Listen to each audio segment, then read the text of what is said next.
Auzubillahiminash-shaytanir-rajim. Bismillahir-rahmanir-rahim. Dear students and respected teachers, Assalamu alaikum. I hope you will be all fine. You are very warm welcome at this beautiful educational platform, Biology Lovers. Dear students, जैसा कि आप जानते हैं कि हम FSC part 1 की book biology का chapter number 2 जो है वो डिस्कस कर रहे हैं और इस वक्त तक हम इस चैप्टर में 8 लेक्चर जो है वो आप तक डिलीवर कर चुके हैं। कल हमने प्रोटीन का टॉपिक जो है वो कंप्लीट किया था। आज हमारा अगला टॉपिक जो बायोलॉजिकल मॉलिक्यूल्स में है न्यूक्लिक एसिड, आज हम इंशाल्लाह इस टॉपिक को डिस्कस करेंगे। लेक्चर स्टार्ट करने से पहले हमेशा की तरह आपसे वही रिक्वेस्ट जो मैं हमेशा करता रहता हूँ कि ज़्यादा से ज़्यादा लोगों के साथ इसको शेयर करें, ज़्यादा से ज़्यादा लोगों को इसके बारे में अवेयर करें और ज़्यादा से ज़्यादा लोगों को इस ग्रुप का हिस्सा बनाने की कोशिश करें, क्योंकि जितने ज़्यादा लोग इस ग्रुप में शामिल होते जाएंगे हमारा ये सफ़र मज़ीद खूबसूरत होता जाएगा। और वैसे भी हमें ये चाहिए कि अगर हमें एक अच्छी चीज़ मिल गई है और उससे हम जो है वो सेटिस्फाइड हैं, मुस्तफ़ीद हो रहे हैं, हमें फ़ायदा हो रहा है, तो हमें चाहिए कि हम अपने क्लास फेलोज़ और दूसरे स्टूडेंट्स तक भी उस चीज़ को कन्वे करें। और इसके अलावा रिस्पॉन्स जो है वो मैं हमेशा कहता हूँ कि रिस्पॉन्स लाजमी किया करें। आप जब भी कोई लेक्चर सुनते हैं तो उस लेक्चर से रिलेटेड रिस्पॉन्स आपका बहुत ज़रूरी होता है। हमें ये बताया करें कि आपको ये लेक्चर कैसा लगा। अगर उसमें कोई कमी है तो वो भी हमें बताएं ताकि हम उसको मज़ीद इम्प्रूव कर सकें, और अगर आपको अच्छा लगा है तो हमें वो भी बताएं ताकि इससे हमारे हौसले मज़ीद बढ़ें। तो बिला तख़ीर हम आज के लेक्चर की तरफ चलते हैं।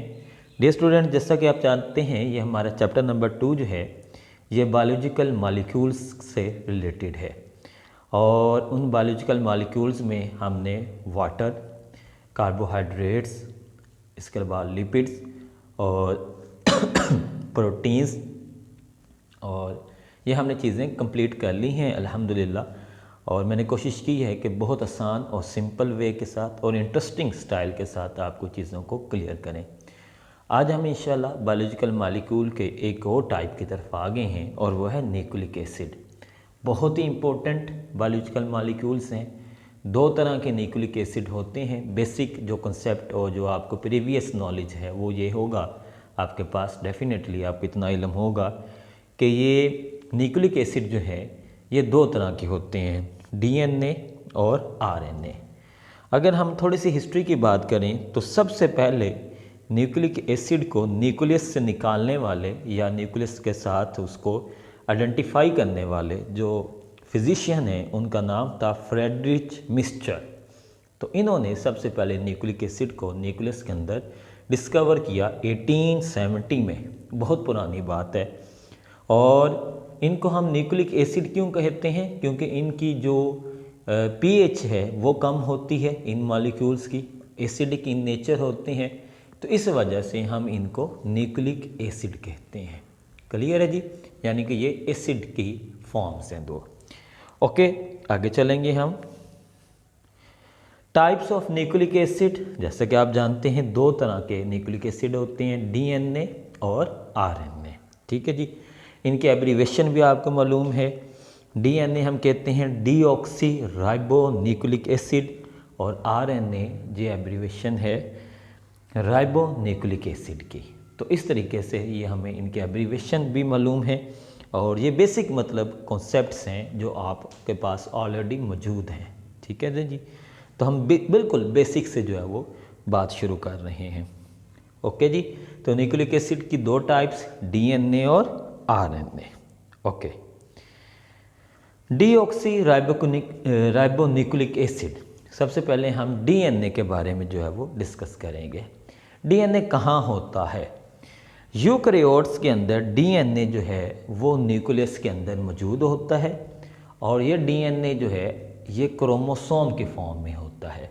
यानी क्रोमोसोम जो है वो DNA से बने हुए होते हैं और यूकैरियोटिक सेल में ये DNA जो है ये क्रोमोसोम की फॉर्म के अंदर न्यूक्लियस में मौजूद होता है। जबकि प्रोकैरियोटिक सेल में क्योंकि न्यूक्लियस नहीं होता, प्रोमिनेंट न्यूक्लियस नहीं है, तो इसलिए ये प्रोकैरियोटिक सेल के साइटोप्लाज्म के अंदर जो है वो मौजूद होता है in the form of single chromosome.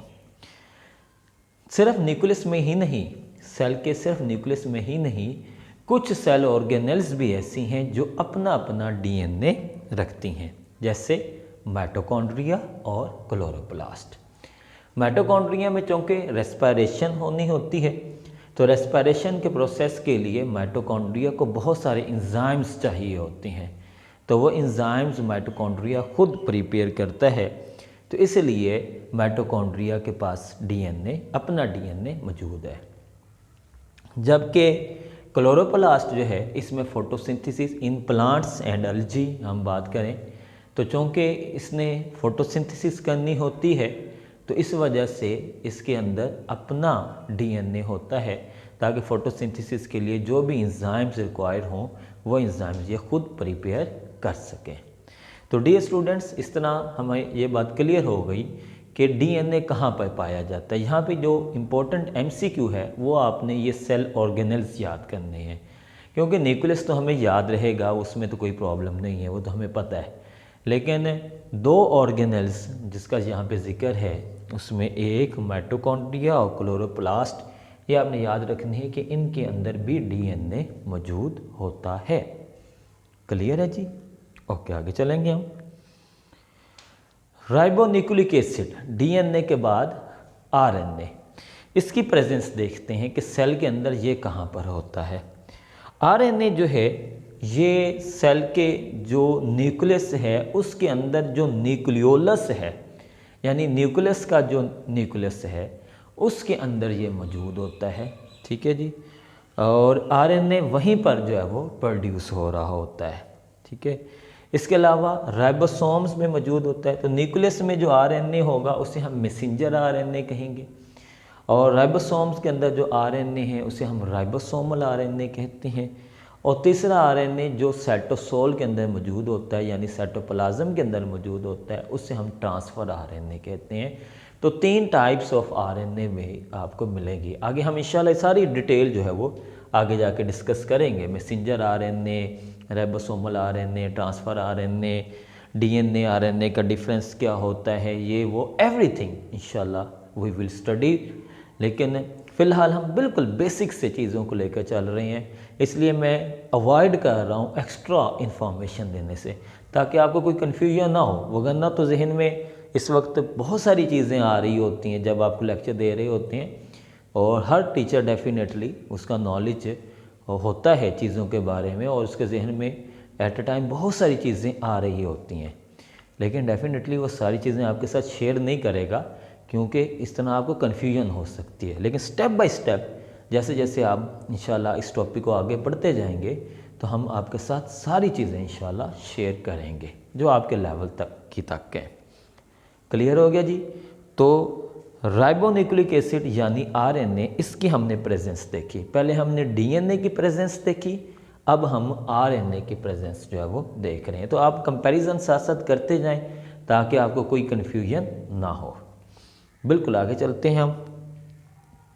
Composition, अब डीएनए हो या आरएनए हो, डीएनए हो या आरएनए, दोनों न्यूक्लिक एसिड बनते हैं न्यूक्लियोटाइड से।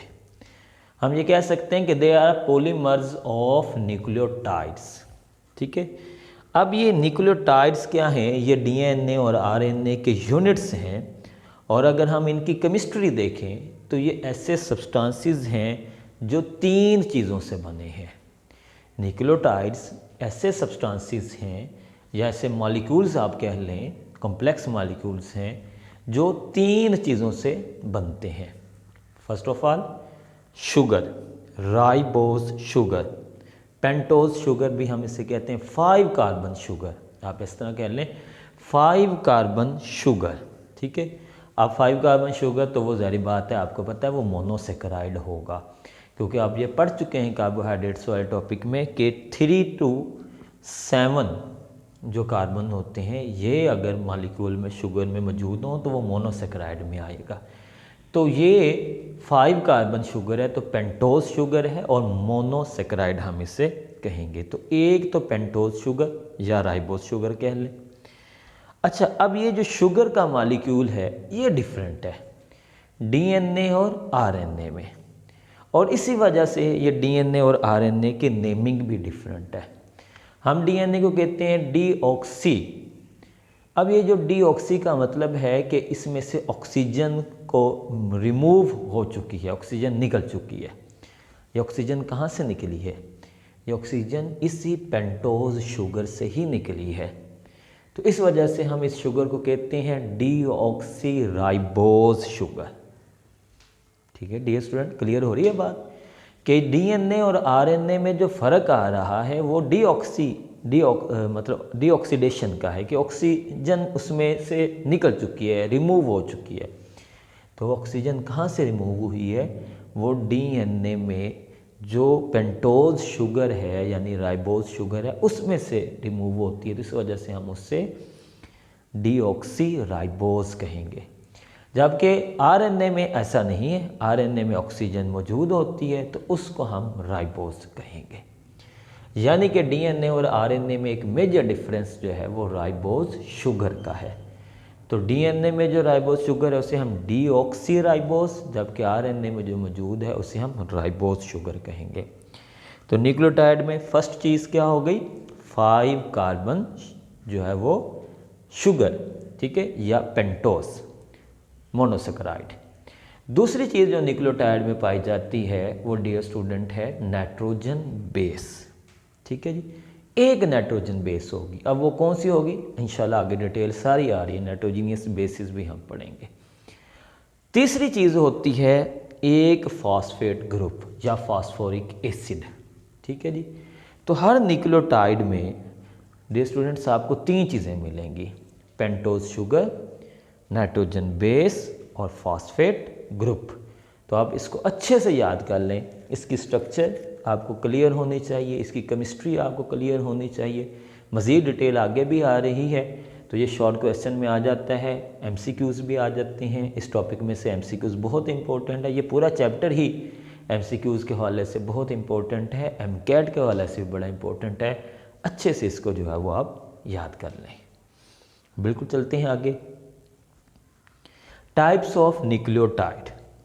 जी ये मैंने अभी बात की ही आपसे कि एक है डीऑक्सी राइबो न्यूक्लियोटाइड, यानी एक न्यूक्लियोटाइड वो है जिसमें जो राइबोज शुगर है वो डीऑक्सी है, यानी ऑक्सीजन उसमें से निकल चुकी है, तो उसे हम कहेंगे डीऑक्सी राइबो न्यूक्लियोटाइड। क्लियर है, जो डीएनए में पाया जाएगा। और दूसरी तरफ जो है जो न्यूक्लियोटाइड है वो है राइबो न्यूक्लियोटाइड, जिसमें से ऑक्सीजन रिमूव नहीं हुई, वो आरएनए में पाया जाएगा। नीचे बेटा आपको दोनों तस्वीरें नज़र आ रही हैं। इसमें जो आपके लेफ़्ट हैंड पे जो तस्वीर है उसमें आप देखें जो पेंटोज शुगर है उसमें कार्बन नंबर 2 पर ऑक्सीजन मौजूद नहीं है, सिर्फ हाइड्रोजन है।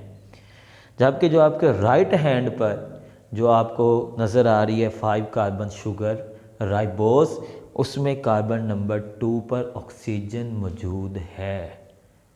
तो डियर स्टूडेंट, जो वाली शुगर है न्यूक्लियोटाइड है ये डीएनए का है, जबकि जो राइट हैंड पे न्यूक्लियोटाइड है वो आरएनए का है। तो इस तरह जो न्यूक्लियोटाइड है वो 2 तरह के होंगे, deoxy ribo nucleotides and ribo nucleotides. Clear है जी। तो हमने ये पढ़ा कि न्यूक्लिक एसिड न्यूक्लियोटाइड से मिलकर बनते हैं, और न्यूक्लियोटाइड्स की हमने आगे 2 टाइप्स जो है वो पढ़ ली, मेजर 2 टाइप्स वो ये हैं। मज़ीद आगे चलेंगे हम। हाँ जी, न्यूक्लियोटाइड्स तो पढ़ लिए हमने। एक चीज़ जो बेसिक थी वो थी मतलब शुगर। तो हमने न्यूक्लियोटाइड में शुगर के बारे में पढ़ लिया कि एक तो ऑक्सीजन वाली है जो आरएनए में है, ठीक है, वो होगी मतलब राइबोज शुगर, और जो डीएनए में है वो होगी डीऑक्सी राइबोज। तो हमने राइबोज शुगर या 5 कार्बन शुगर को डिटेल से डिस्कस कर लिया है। अब हम दूसरी चीज़ की तरफ आते हैं जो न्यूक्लियोटाइड में बड़ी इंपॉर्टेंट है, वो होती है नाइट्रोजीनियस बेस। तो ये जो नाइट्रोजिनियस बेसिस हैं जो न्यूक्लियोटाइड में पाई जाती हैं, ये दो मेन कैटेगरीज हैं इनकी, मेजर टाइप्स जो हैं वो दो हैं।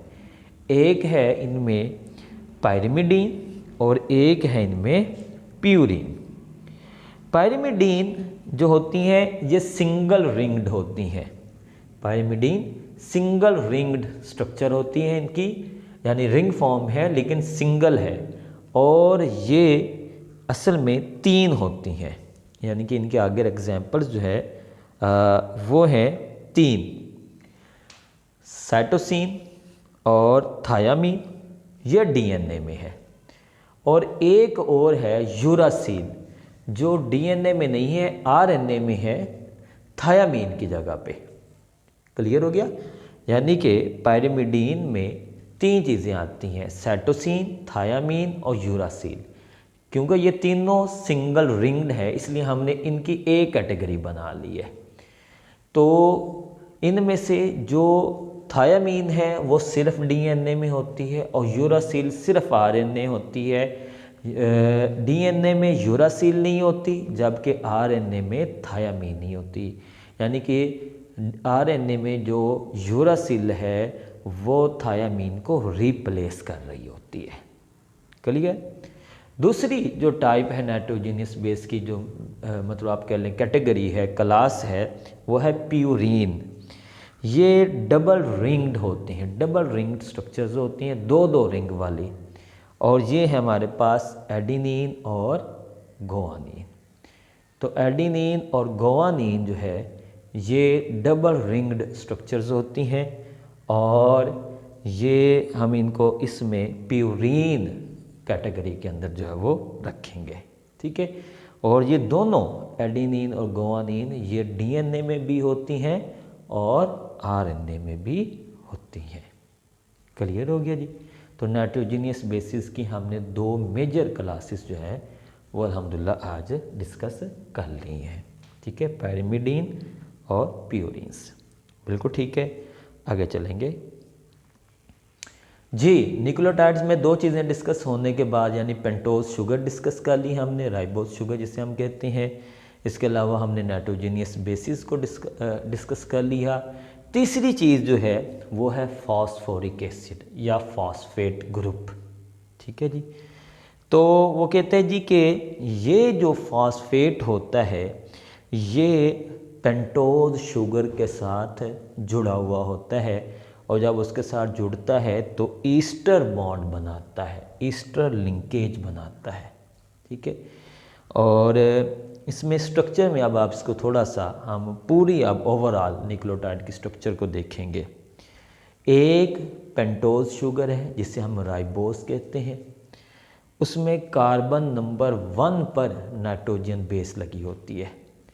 यह नाइट्रोजन बेस एडिनिन भी हो सकती है, गुआनिन भी हो सकती है, थायामीन भी हो सकती है, साइटोसिन भी हो सकती है इन डीएनए, जबकि आरएनए के अंदर ये एडिनिन होगी, गुआनिन होगी, साइटोसिन होगी और यूरासिल होगी, यानी थायामीन नहीं होगी।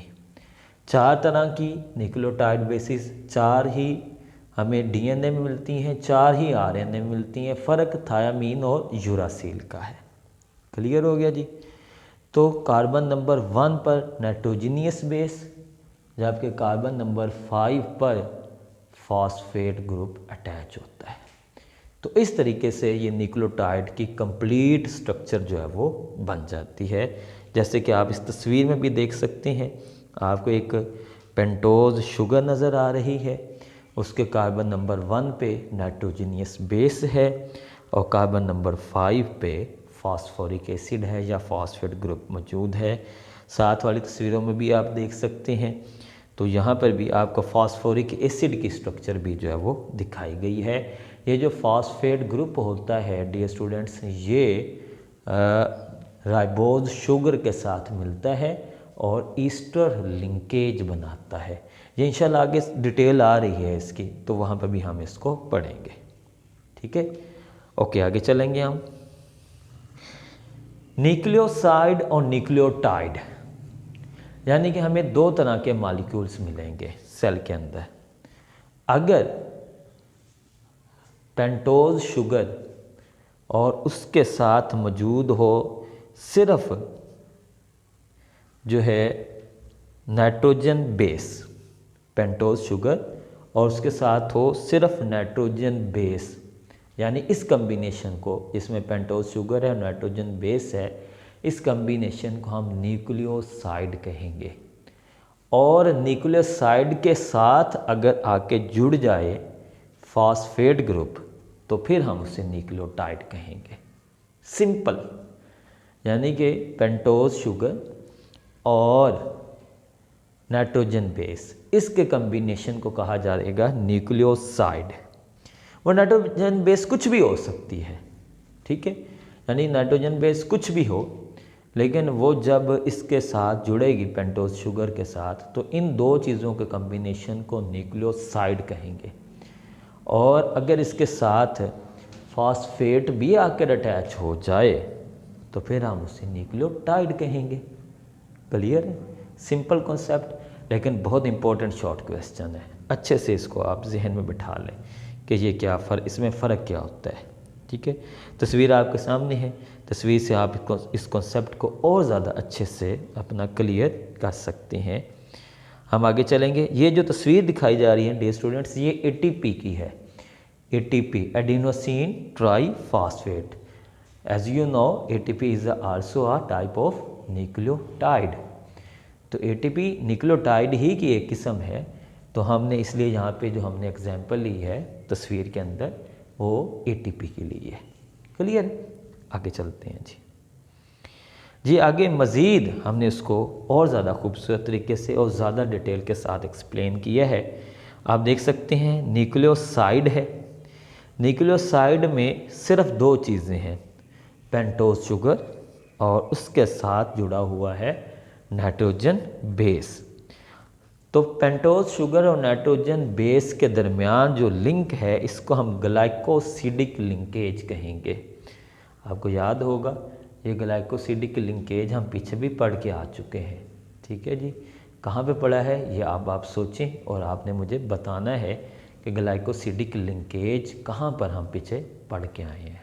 ठीक है जी, तो आप देख सकते हैं पेंटोज शुगर और उसके साथ जुड़ा हुआ है नाइट्रोजन बेस। तो इनके दरमियान जो बॉन्डिंग है उसको हम ग्लाइकोसिडिक लिंकेज कहेंगे।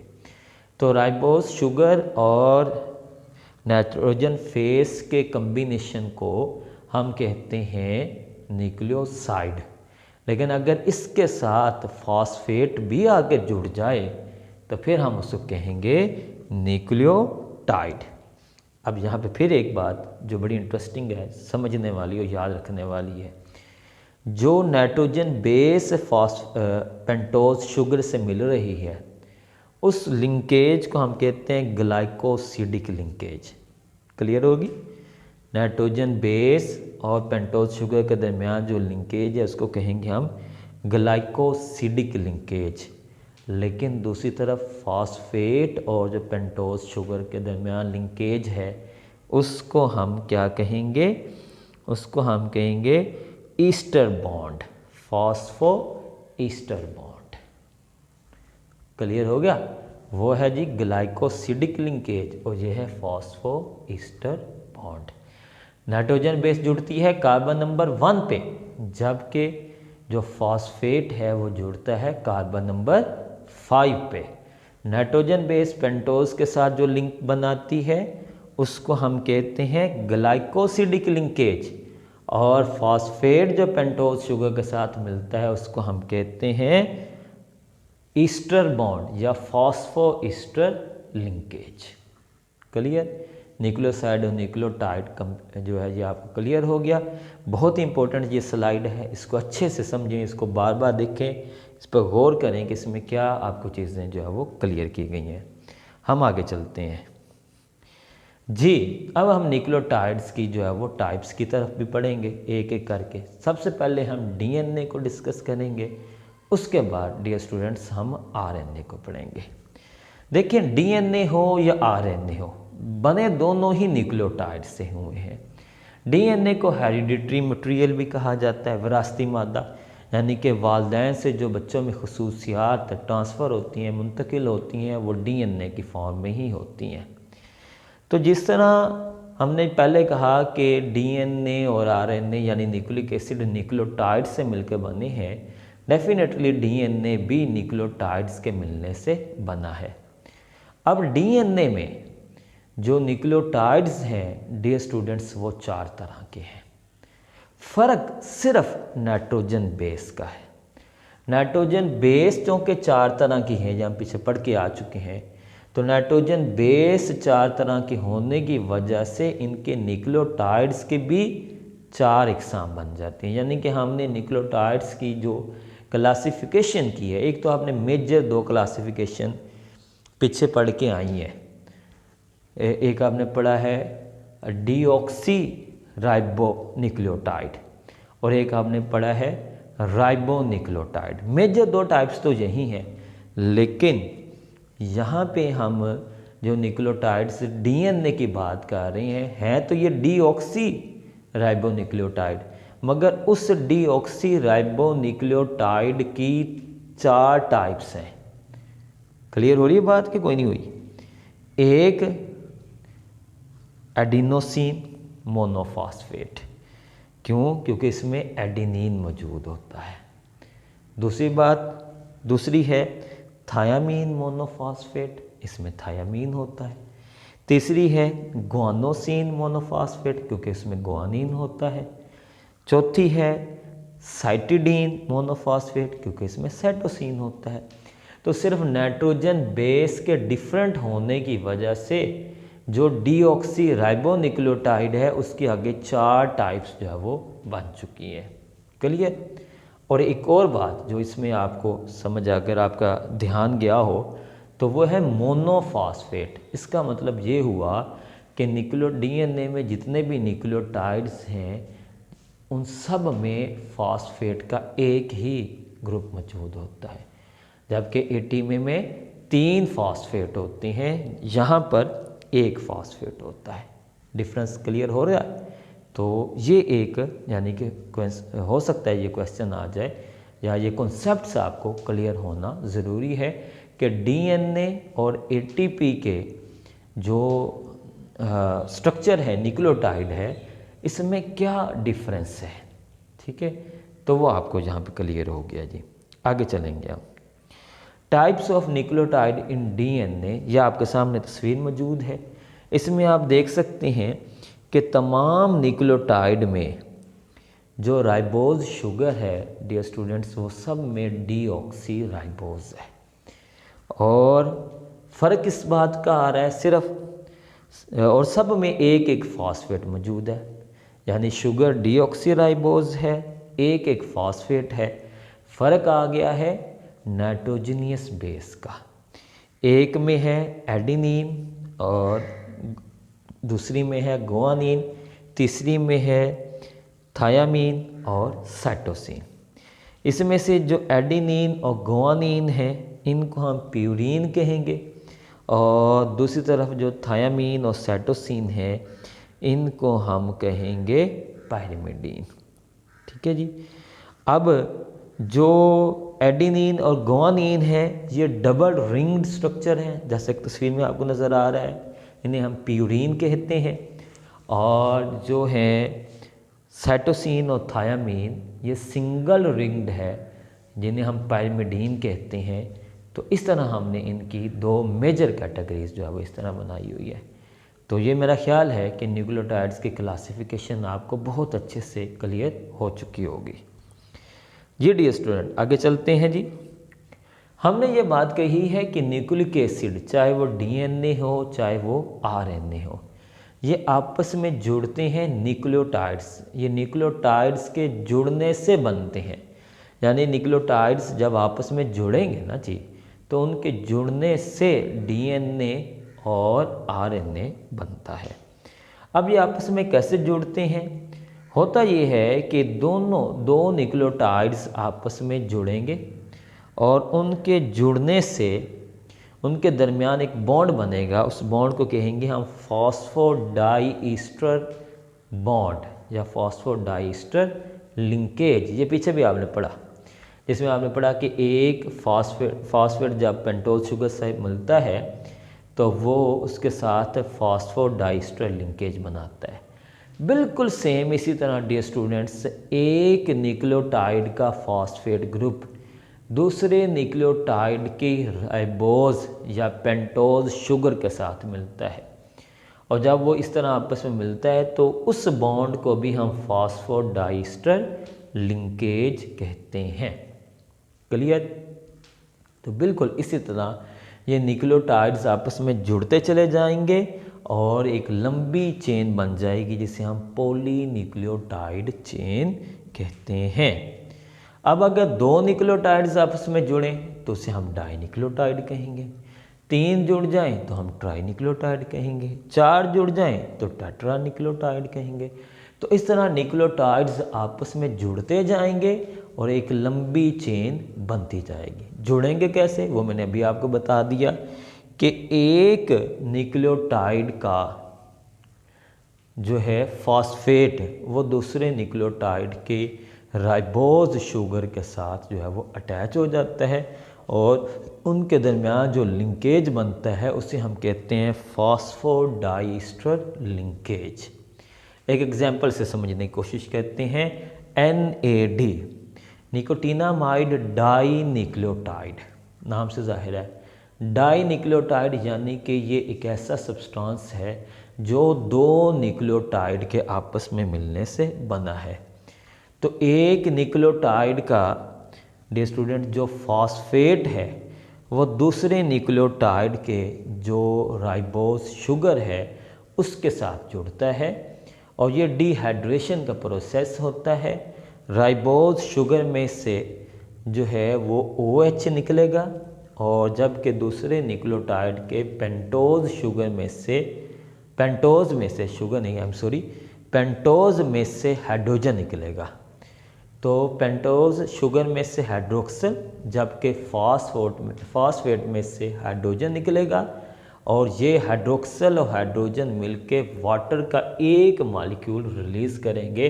इसको हम कहेंगे डिहाइड्रेशन, जैसे आपकी तस्वीर में दिखाया गया है। अब गौर से देखें तो ऊपर वाला जो न्यूक्लियोटाइड है इसका OH और नीचे वाला जो न्यूक्लियोटाइड है इसका H, ये आपस में मिलेंगे जिसके मिलने से वाटर का एक मॉलिक्यूल रिलीज़ होगा और इनके दरमियान एक लिंक बनेगा। इस लिंक को हम कहेंगे फॉस्फोडाइस्टर लिंकेज। तो इस तरह दो न्यूक्लियोटाइड्स के मिलने से जो है वो डाई न्यूक्लियोटाइड बन जाएगा और ये हमारे पास एग्जाम्पल है NAD। NAD जो है ये बड़ा एक इम्पोर्टेंट कोएंजाइम है, बहुत सारे रिएक्शन में ये यूज़ होता है, उसमें इन्वॉल्व होता है। तो ये NAD nicotinamide dinucleotide dear students ये इसी तरह दो न्यूक्लियोटाइड्स के मिलने से प्रोड्यूस होता है। क्लियर हो गया जी? इस तस्वीर में आप गौर से देखें, यहाँ पे आपको फॉस्फोडाइस्टर लिंकेज मज़ीद बेहतर तरीके से समझाया गया है। एक न्यूक्लियोटाइड का राइबोज शुगर, लेफ्ट हैंड पे देखें आप, एक न्यूक्लियोटाइड का जो राइबोज शुगर है उसमें से OH ग्रुप और उसमें से H ग्रुप और दूसरी तरफ फॉस्फेट में से OH ग्रुप, ठीक है, ये निकलेगा और वाटर का एक मॉलिक्यूल रिलीज़ होगा और इनके दरमियान ऑक्सीजन जो है वो बॉन्डिंग हो जाएगी। तो इसको हम कहेंगे, इस बॉन्ड को कहेंगे फॉस्फोडाइस्टर लिंकेज। डियर स्टूडेंट, आपने जो बॉन्डिंग पढ़ी है अब तक वो आपने सारी याद रखनी है। कार्बोहाइड्रेट्स में आपने ग्लाइकोसिडिक लिंकेज पढ़ा, पीछे मैंने ये क्वेश्चन पूछा था आपसे, अब मैं आपको उसका आंसर भी दे रहा हूँ। कार्बोहाइड्रेट्स में ग्लाइकोसिडिक लिंकेज पढ़ा हमने, लिपिड्स में डाइस्टर लिंकेज पढ़ा, ईस्टर लिंकेज आप कह लें, और प्रोटीन में हमने पेप्टाइड बॉन्ड पढ़ा और यहाँ पे न्यूक्लिक एसिड में फॉस्फोडाइस्टर लिंकेज इसको कहा जाता है। यानी कि एक न्यूक्लियोटाइड के जो है पेंटोज शुगर वो जुड़ जाता है दूसरे न्यूक्लियोटाइड के फॉस्फेट के साथ और वाटर का एक मॉलिक्यूल रिलीज़ होता है। क्लियर है जी? मेरा ख्याल बिल्कुल क्लियर हो गया होगा। लास्ट में ये लिस्ट ऑफ न्यूक्लियोटाइड है, हम अपना लेक्चर भी यहीं पे आज क्लोज़ करेंगे और इंशाल्लाह बाकी डीएनए की हिस्ट्री, डीएनए की स्ट्रक्चर वो हम इंशाल्लाह कल डिस्कस करेंगे और इसी तरह आगे चीज़ों को हम डिस्कस करेंगे।